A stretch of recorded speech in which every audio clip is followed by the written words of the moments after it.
mettre sur pied et dans un état de droit, il y a une justice indépendante.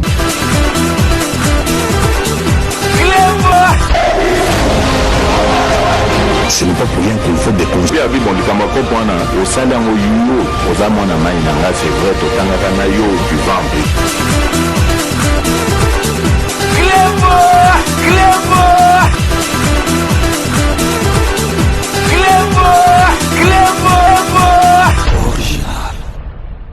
L'expert en communication à la présidence de la République, M. Félix Kabala, a été en direct sur la RTNC dans l'émission Point de vue, émission au cours de laquelle il a fait le point de l'actualité politique qui prévaut dans notre beau pays et en particulier sur la tournée du président de la République, Félix Antoine Tshisekedi Tshilombo au Grand Kasaï. Pour ceux qui ont manqué le direct, nous vous proposons la dite émission en différé. Restez connectés sur Clébois Original. À tout de suite. Kodiasimo vous propose un crédit immobilier. Vous êtes du Congo ou de sa diaspora? Vous désirez devenir propriétaire en RDC et faire construire votre maison en toute quiétude? Obtenez votre crédit, puis commencez son remboursement uniquement dès la livraison de votre maison. À la Cité Kimia, nos maisons seront toutes construites aux normes internationales. Situé à seulement 25 minutes de l'aéroport de Njili, 10 minutes de Safari Beach, au cœur de cette cité moderne, vous y trouverez aussi un centre commercial avec plusieurs commerces de proximité. Nos bureaux sont situés au 173 avenue Mutombokachi, dans la commune de la Gombe, référence rond-point Forescom. Venez dès à présent réserver votre lot dans ce nouveau havre de paix à Maluku, ce nouvel Eldorado au Congo. Kodiasimo, la meilleure adresse pour construire la vôtre. Sepela TV et yena makambu ya sikali susu. O ba chaîne ya France eza na kati. Ba chaîne ya Congo eza na kati. Ba chaîne ya Londres eza na kati. O ngomona makambu ya politique ya sika. O parti AA eza na kati.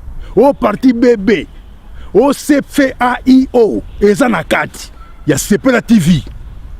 Bouquet comme ya muke boye. O tina poche voyager na ngokeno partout lingi. Na bouquet no ya Sepela TV. Sepela TV. Mais ma biso n'ozo mais ma biso on a 4K. Machine ma daka daka. Sepela TV. Bienvenue dans le monde de Sepela TV. Sepela TV est le décodeur qui vous permet de suivre les chaînes du Congo en direct de la diaspora.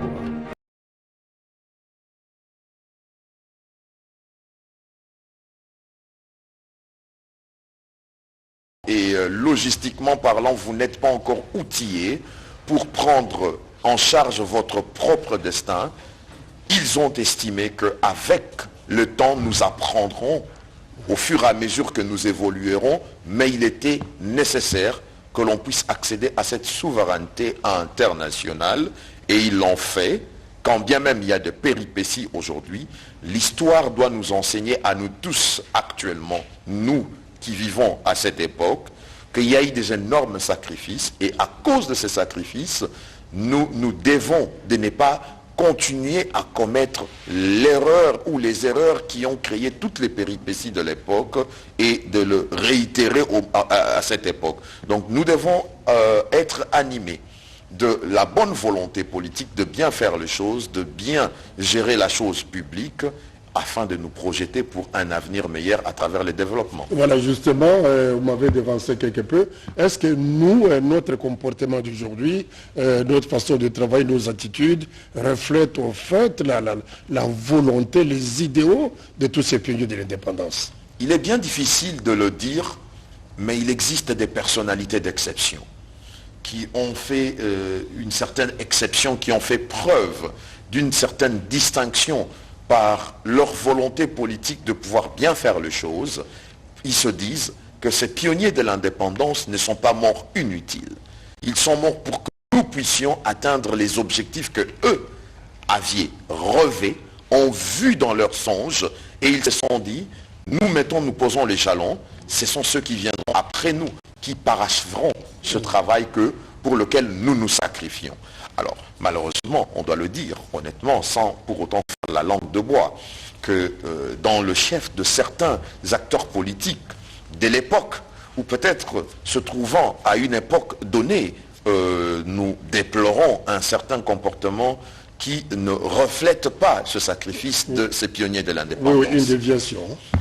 Je suis d'accord avec vous, mais je crois qu'avec le temps, avec des acteurs politiques d'exception comme son Excellence, Monsieur le Président de la République, nombreux sont ceux qui sont sur sa voie, qui sont en train de tout faire pour que sa vision puisse se matérialiser, afin que nous puissions être dans la ligne, la trajectoire qui a été tracée par ces pionniers de l'indépendance pour atteindre les objectifs que eux ont vus à l'époque. Nombreux pour ont déçu. nous autres, Nombreux ont actuellement. déçu aussi. Je suis d'accord avec vous. Comme je l'ai dit il y a quelques secondes, je ne ferai pas la langue de bois. Nombreux sont ceux qui ont dessus, mais nous ne devrons pas nous leurrer sur le fait qu'il y a eu ceux qui ont dessus et que nous devons nous décourager. Mais on ne désespère pas. La République est plus grande que les ambitions des humains.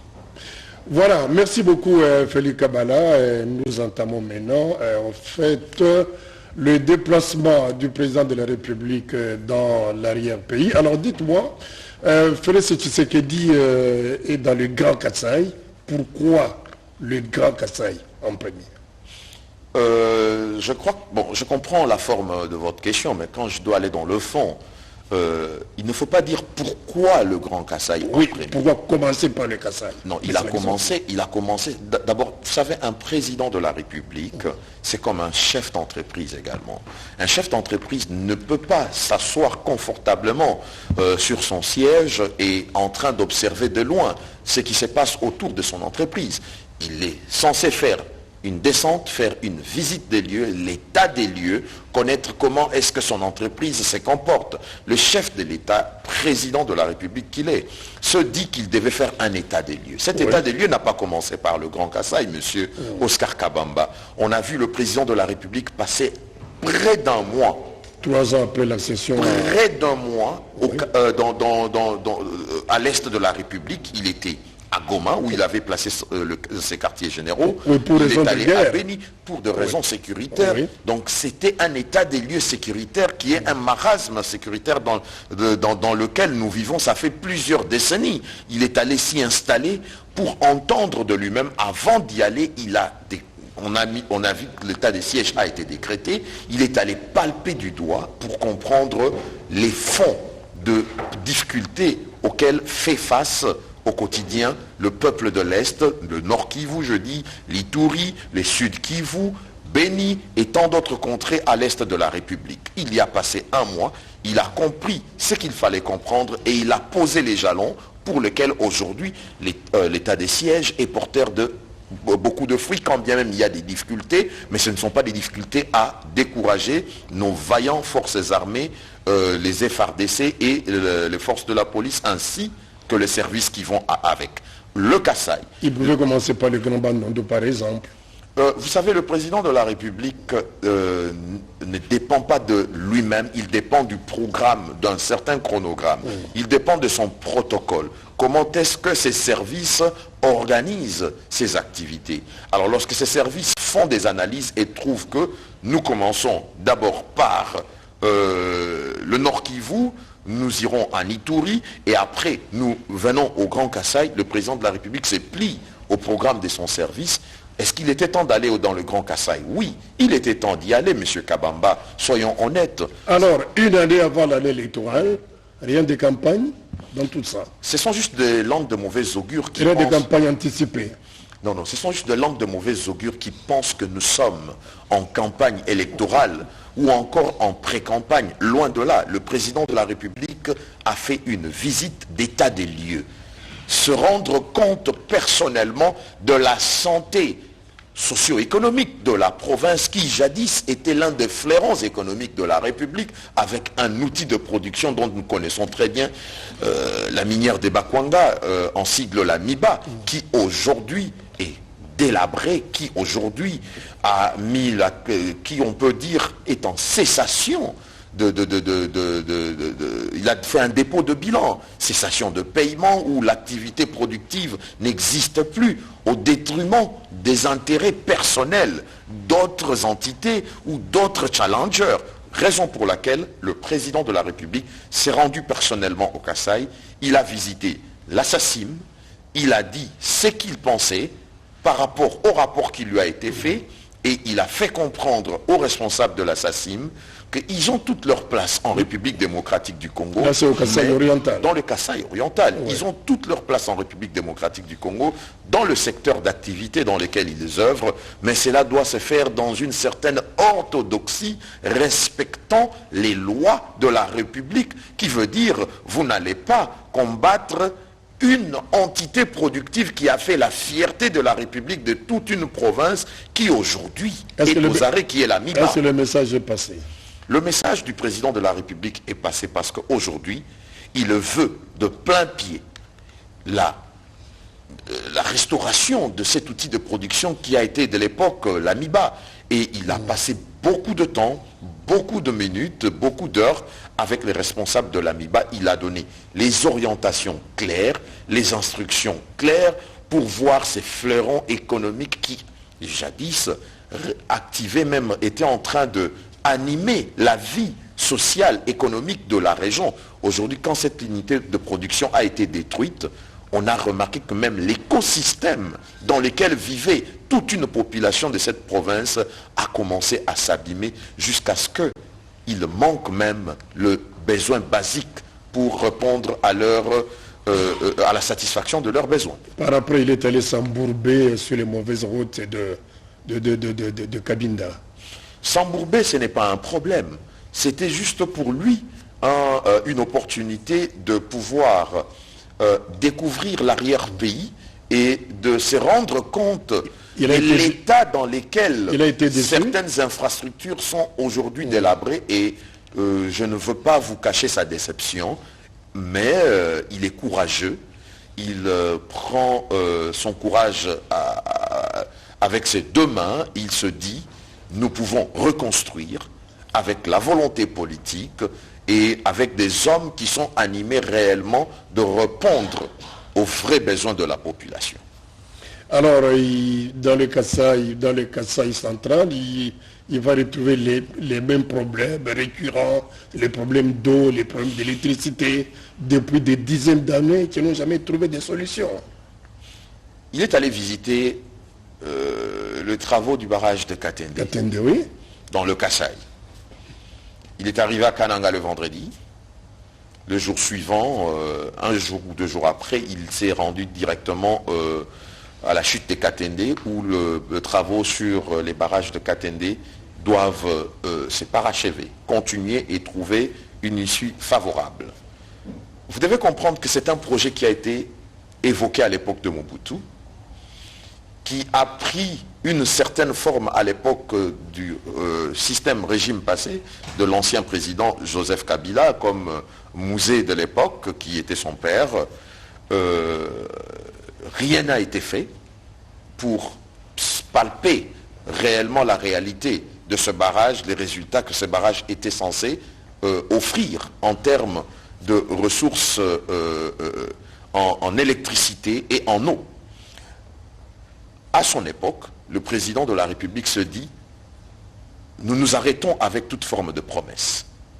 Nous allons être pragmatiques.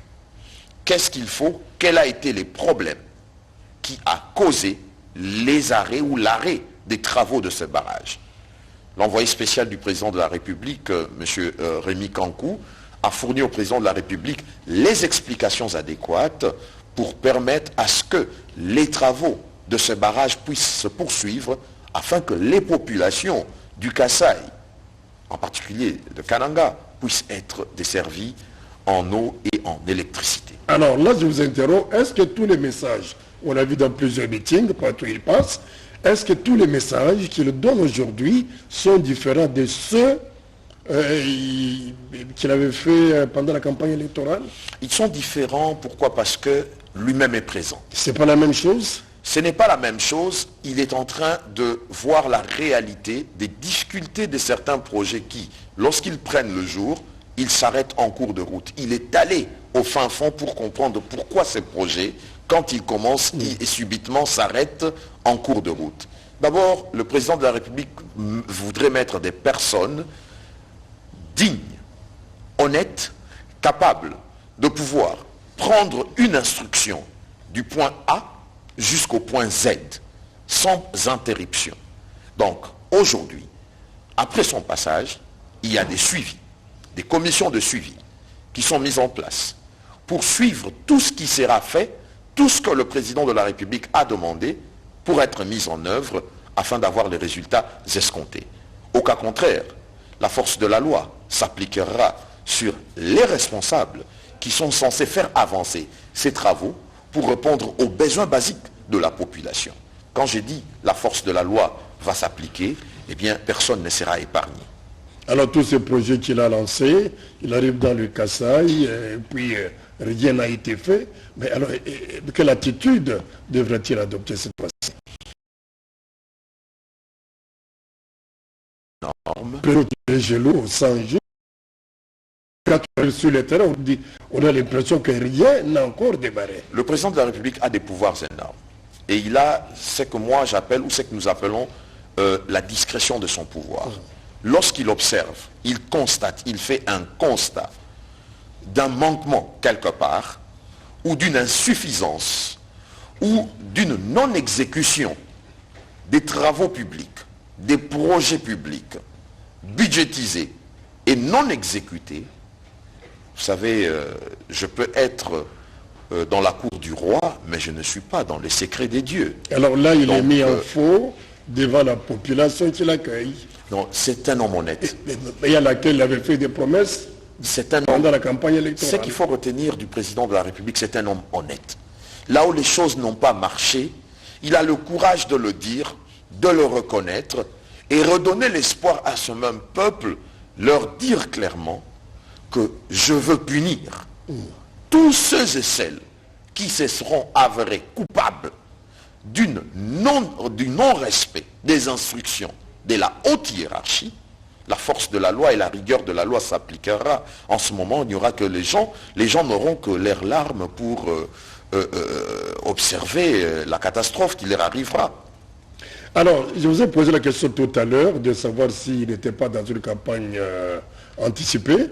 Mais vous avez suivi les réactions, tout comme moi, quand on a qualifié son discours, je crois, Bougemaï, de discours identitaire, où il est allé s'identifier, si vous voulez, à ses frères du Kasaï, plutôt que de parler au nom de toute la population congolaise. Lorsqu'il est allé à Goma, est-ce qu'on pourrait dire qu'il est allé s'identifier par rapport aux Gomatraciens et Gomatraciennes?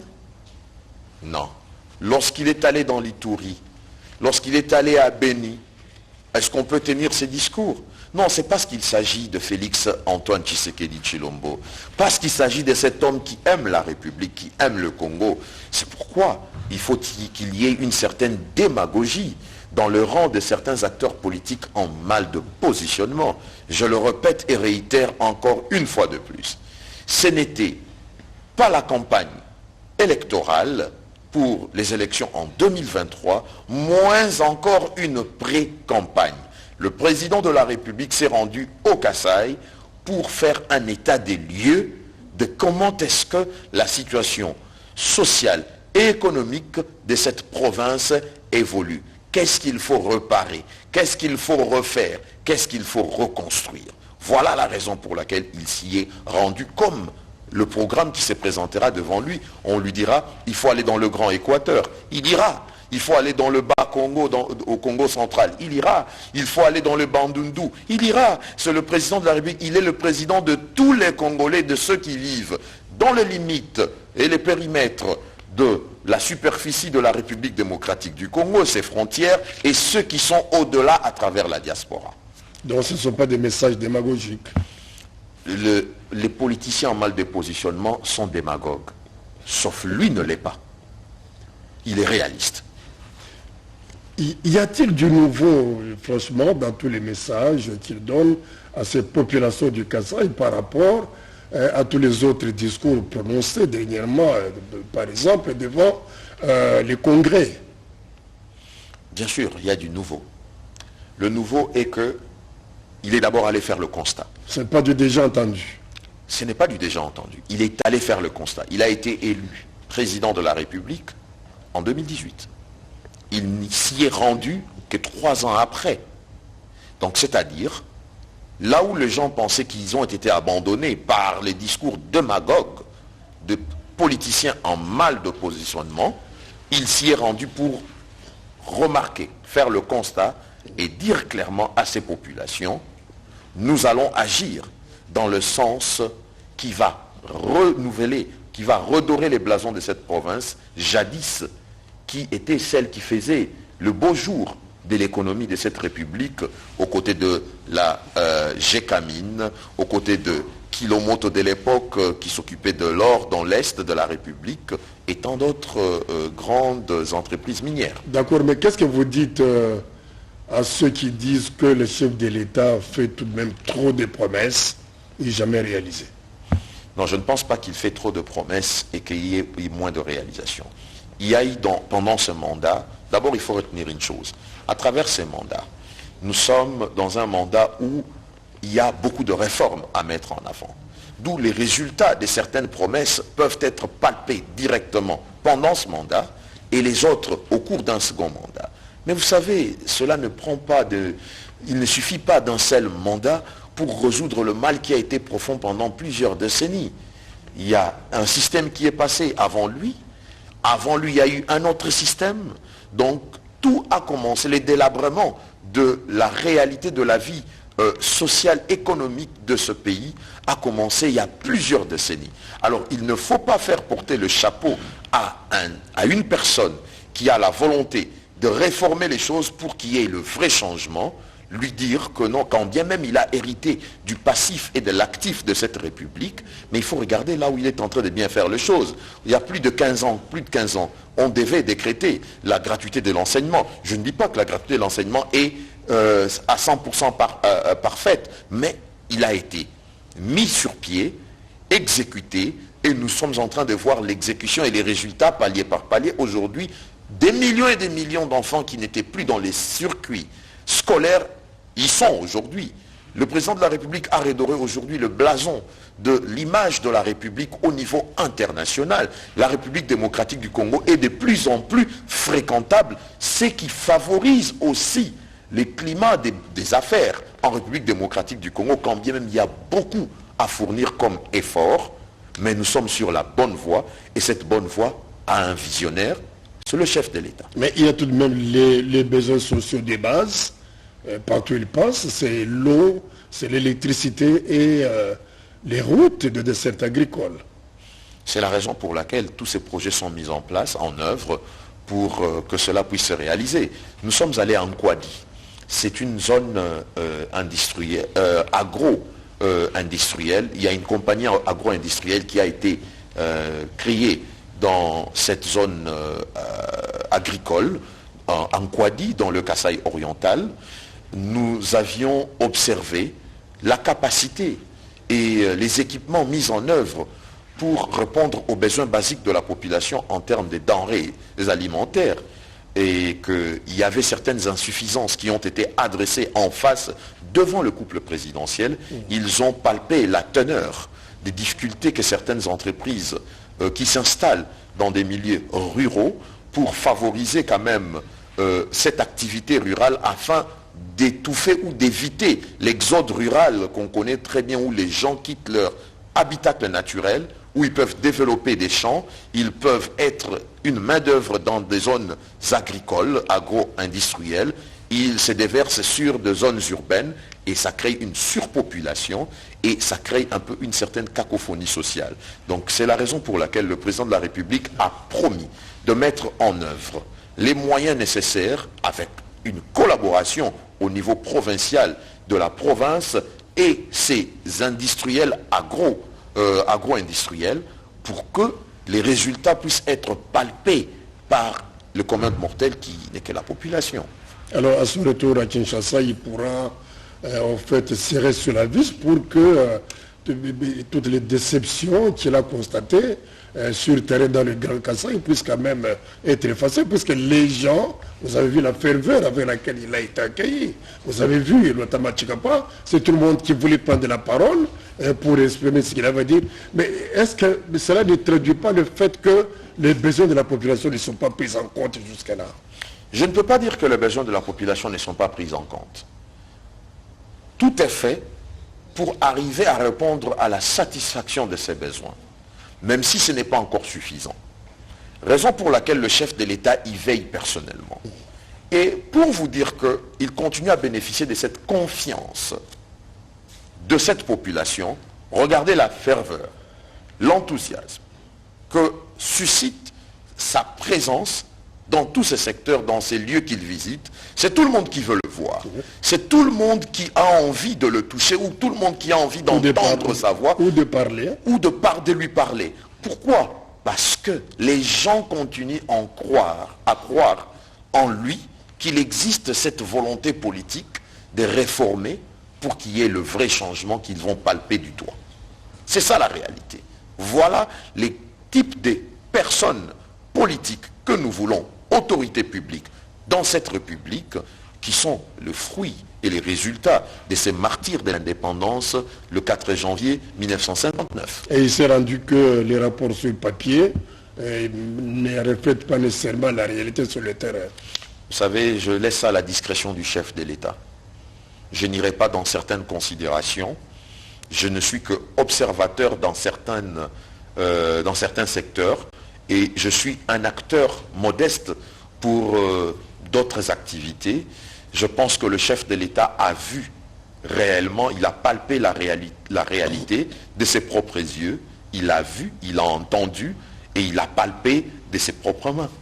Bientôt il sera dans les Sankourou, si pas aujourd'hui, c'est peut-être demain, mercredi. Alors, est-ce Lodja ou bien le Sambo?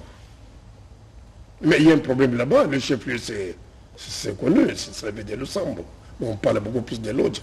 Mais qu'est-ce qui se passe Bon, vous savez, les méandres administratifs finissent toujours par se résorber, parce que les responsables publics... Il y a du réalisme quand même. Hein. Je comprends, ça ne doit pas poser problème lorsque nous sommes dans les territoires des fils et filles d'une même nation. Donc de l'Odja ou de l'Usambo, aussi longtemps que c'est les territoires du Sankourou. Non, il y a un chef-lieu tout de même. Bien sûr. Ouais. Cela reste le territoire du Sankourou. Ceux de l'Odja réclament plus d'attention, ceux de l'Usambo en réclament autant. Le président de la République n'est ni pour l'un, moins encore pour l'autre. Il est pour tout le monde. Et ce sont de problèmes administratifs qui vont se résorber d'elles-mêmes. Ça veut dire quoi? Ce n'est pas une crise. Il doit commencer par l'Odja ou le Sambo, c'est ça les problèmes. Il va commencer par le programme qui lui a été présenté par son protocole. Le président ne suit que son protocole. Voilà. Merci beaucoup. Alors, nous allons terminer ces problèmes de... En fait, cette tournée, on y reviendra d'ailleurs pour faire la synthèse générale. Le chef de l'État sera de retour ici à Kinshasa quand il aura bouclé son périple comme j'étais en train de le dire. Alors, est-ce que vous avez l'impression, comme tout le monde, que ce voyage, cette première méga sortie, lui permet au fait de saisir réellement les vrais problèmes de la population, contrairement à tout ce qui lui est fait comme rapport à partir de son bureau? Bien sûr, et je peux même vous le dire, lorsqu'il a fait le long périple par route pour aller à Cabinda, il a quitté le matin pour arriver dans la soirée. À 21h. Plus de 8 heures de route. Donc lui-même a vécu, c'est que ces citoyens de cette contrée particulière de la République ont toujours vécu au quotidien. Pour certains, depuis leur naissance jusqu'à leur âge adulte, il l'a vécu, il l'a palpé lui-même, il a compris cette réalité. Donc il sait faire la différence entre ce qui est sur rapport, sur papier, et la réalité sur terrain. Il sait faire la différence. Voilà, merci beaucoup. Nous continuons cette émission avec un dernier point, si vous voulez. On ne peut pas se séparer sans parler de l'état de siège. Et s'il y va au fait de la grande préoccupation du chef de l'État, il y va également de la vie des milliers de nos compatriotes qui vivent dans les Nord Kivu et dans l'Ituri. En fait, depuis le mois de mai, état de siège, il y a toujours des choses à dire et à redire. Alors, aujourd'hui, depuis le mois de mai, puisque c'est à ce moment-là que l'état de siège avait été décrété, est-ce que on est sur la bonne voie? Je peux vous affirmer, avec toute la conviction qui est mienne, que nous sommes sur la bonne voie. Le président de la République est sur la bonne voie. Parce qu'aujourd'hui, la confiance perdue de l'État dans le rang de la population de cette partie de la République, aujourd'hui est retrouvée.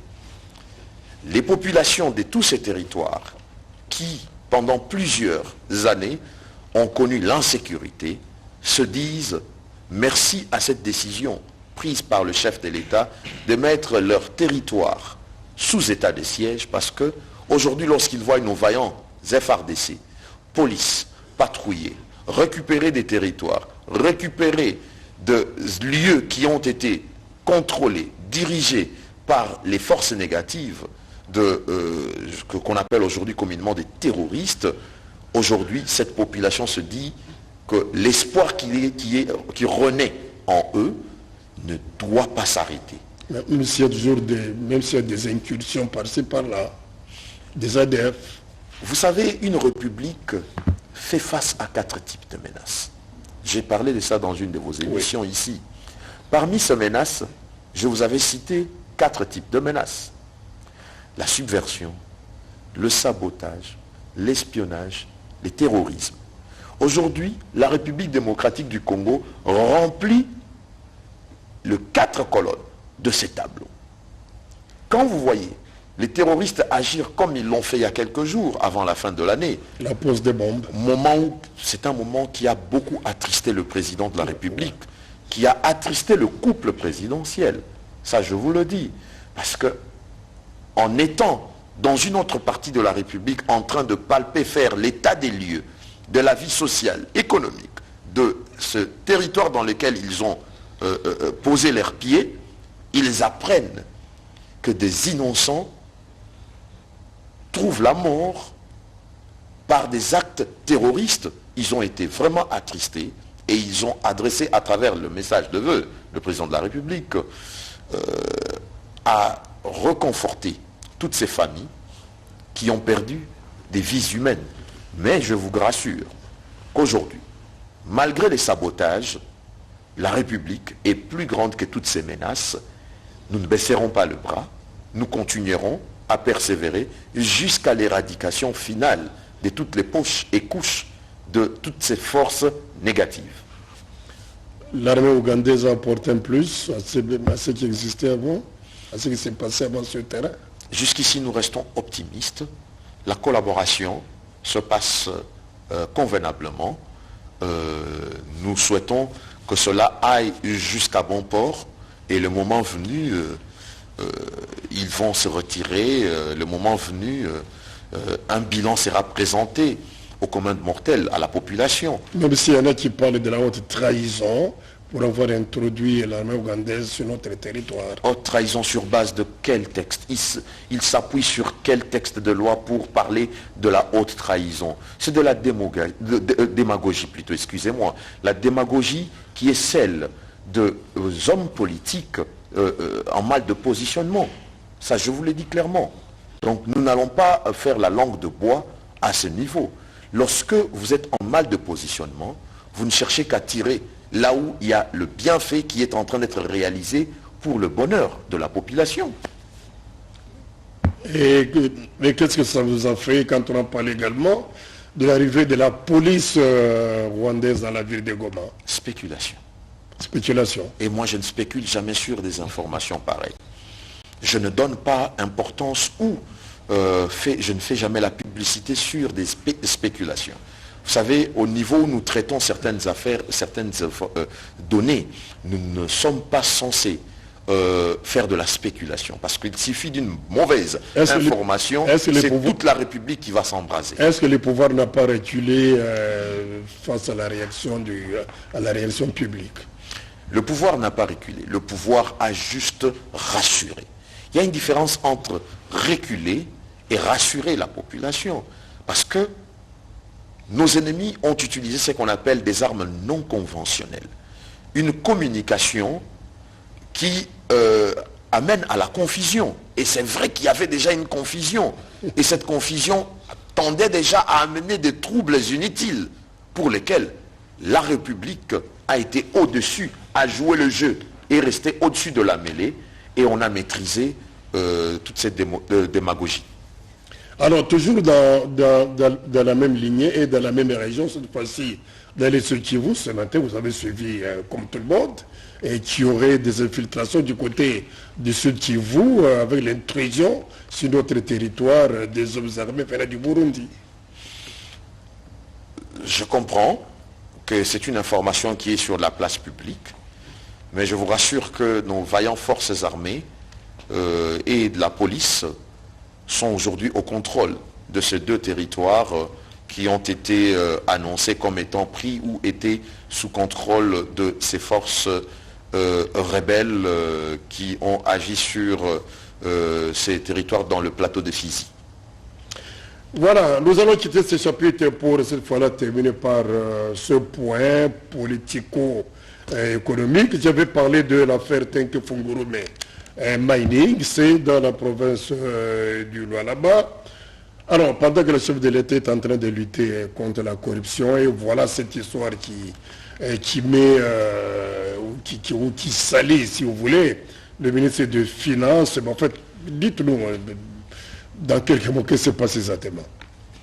Bon, ce que je connais de TFM, Tenke Fungurume Mining, qui est une joint venture, c'est-à-dire une mise en commun de la compagnie Gécamine et la compagnie chinoise CMOC, CMOC.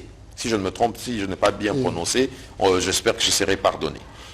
À travers cette joint venture qu'on appelle TFM, Tenke Fungurume Mining, donc il a été décidé une certaine collaboration, et dans cette collaboration, il y a eu ceux qui ont tiré gain de cause, c'est-à-dire l'entreprise chinoise, et d'un côté, il devait y avoir aussi la Gécamine.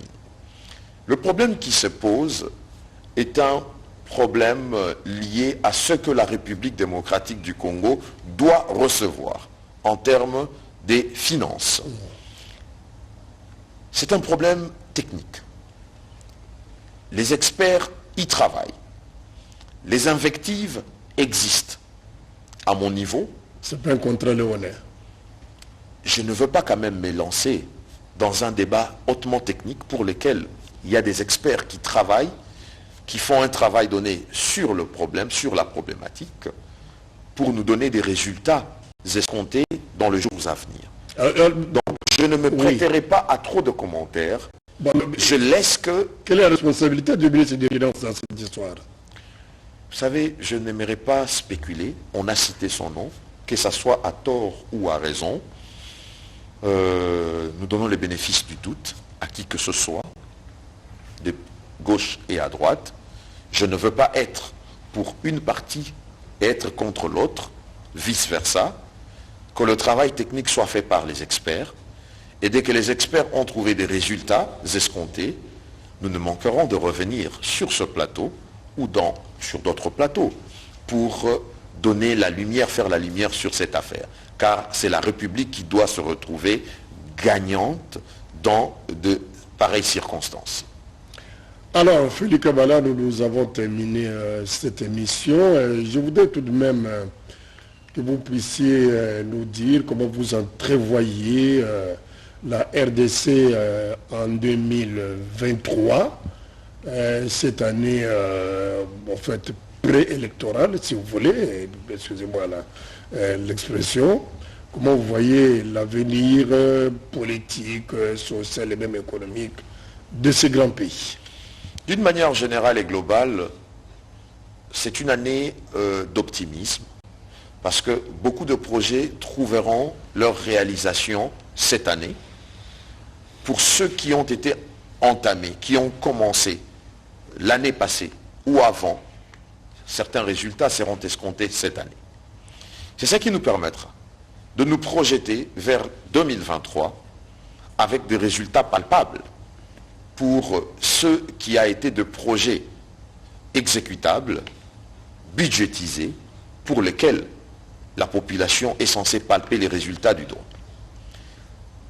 D'une manière politique, nous nous sommes lancés sur un processus qui accouchera des élections en 2023 en concluant en beauté avec l'accomplissement de la mise sur pied du bureau de la CENI, un président, une équipe dirigeante, le bureau est au complet, politiquement parlant, que les acteurs politiques affûtent leurs armes pour bien se présenter dans une bataille qui sera électorale l'année électorale, lorsque elle sera convoquée à travers le prescrit de la Constitution.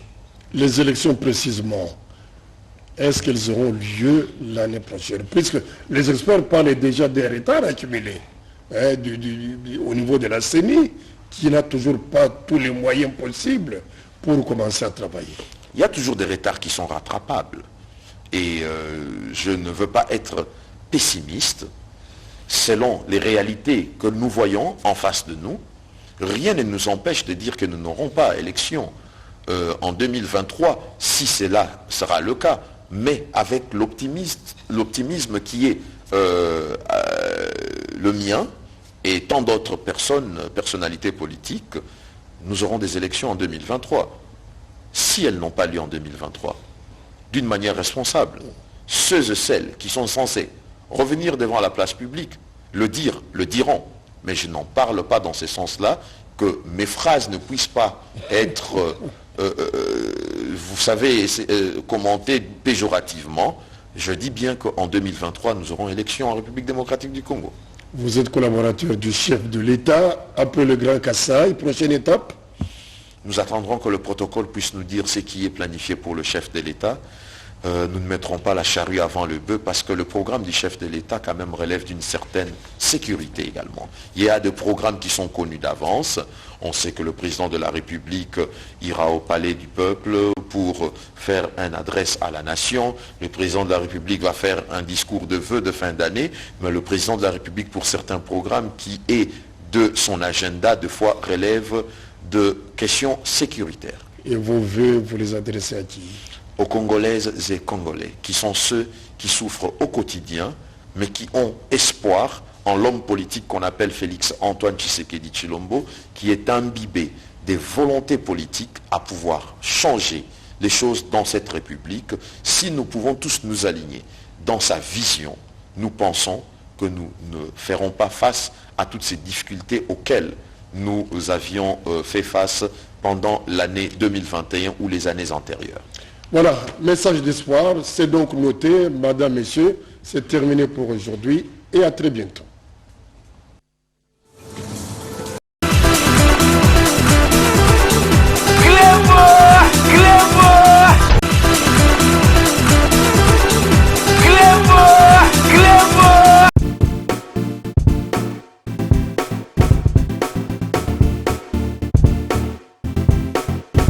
On doit mettre sur pied une dans un état de droit et une justice indépendante.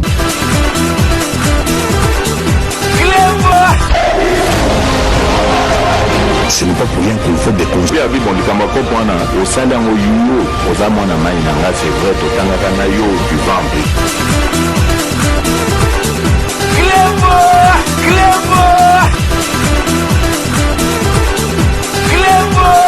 Clément